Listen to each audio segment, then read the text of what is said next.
Ohio versus Darren Oldham for sentencing. Mr. Oldham be given a lifetime driver's license suspension. He does have 2 prior fail to complies on his record as a juvenile.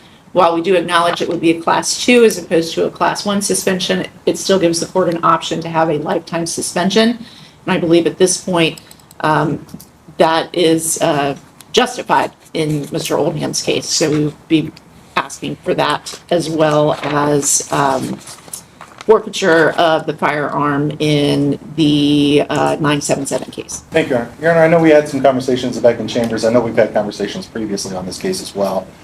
I know Mr. Oldham and his family pretty well at this point. I represented him as a juvenile here in Warren County.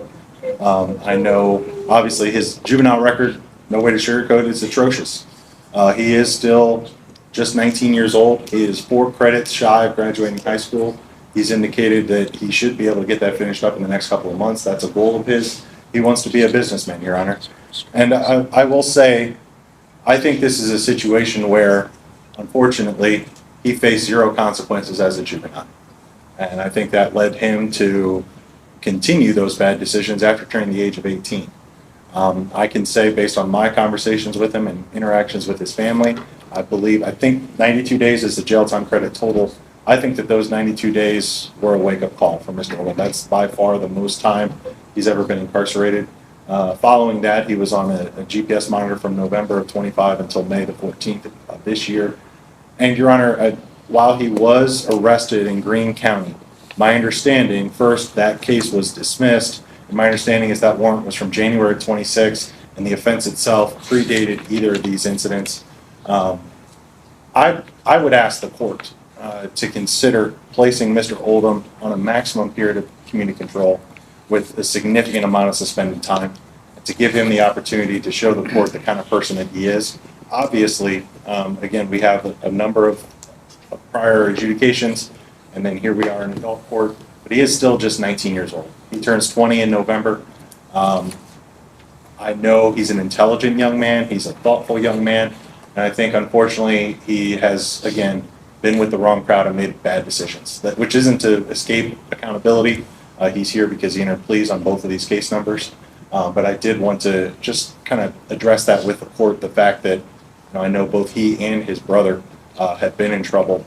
And I think it was a product of the environment more than anything, because I know his mother, and his mother is not the kind of person who would, I guess, allow her children to get into trouble if it were up to her.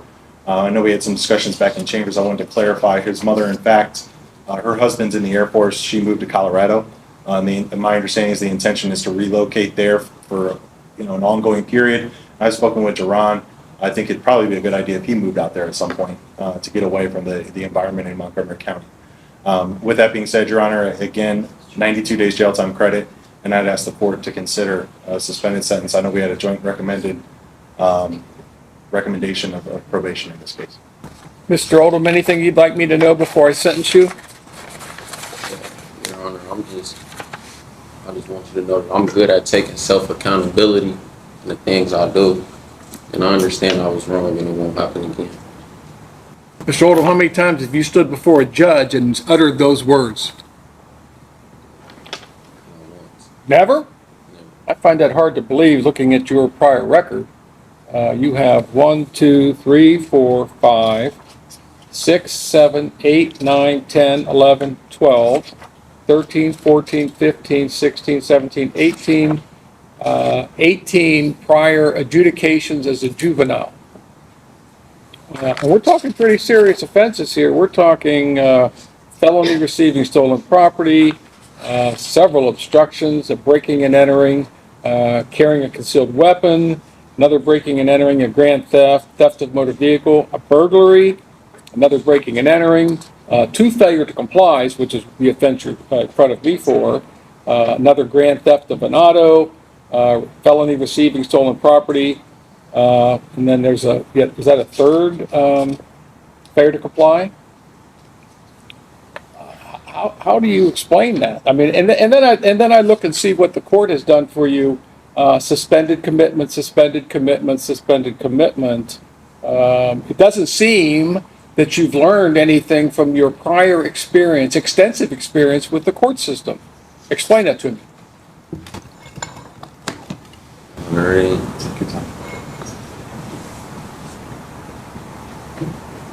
I just feel like it was an eye-opener. All this time I got over my head, and the felonies that could be stuck on me for a long time.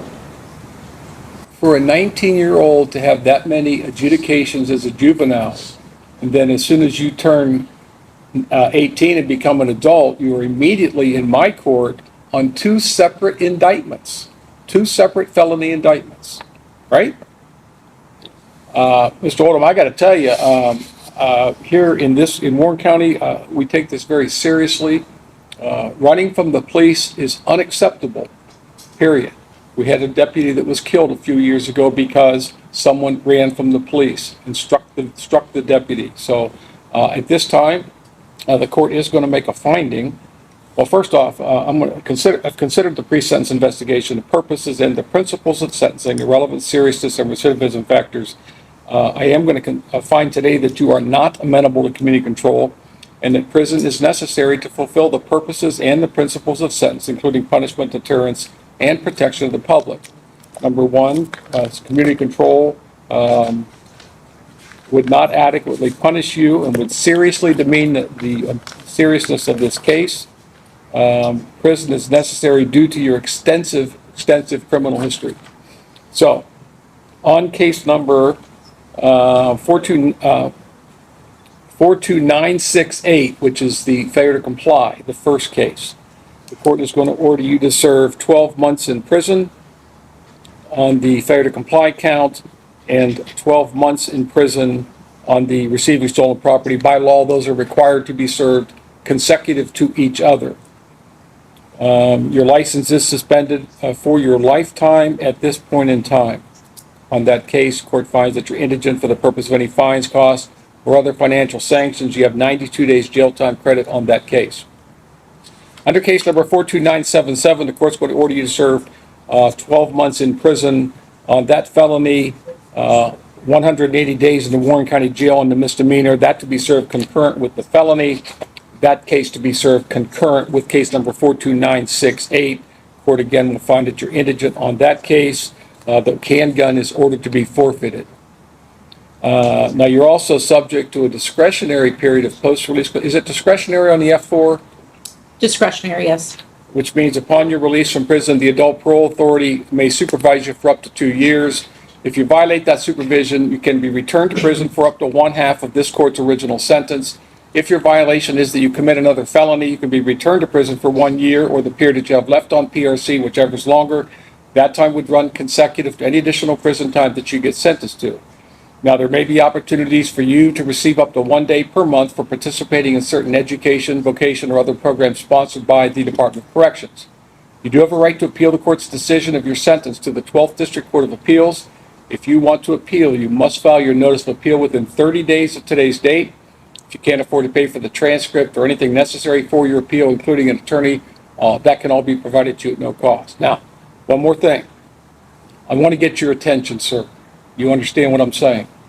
I don't think whatever has happened to you in the justice system before this has done you any good at all. So I'm trying to get your attention now. I will consider a motion for judicial release after you've served 6 months in prison and put you on community control.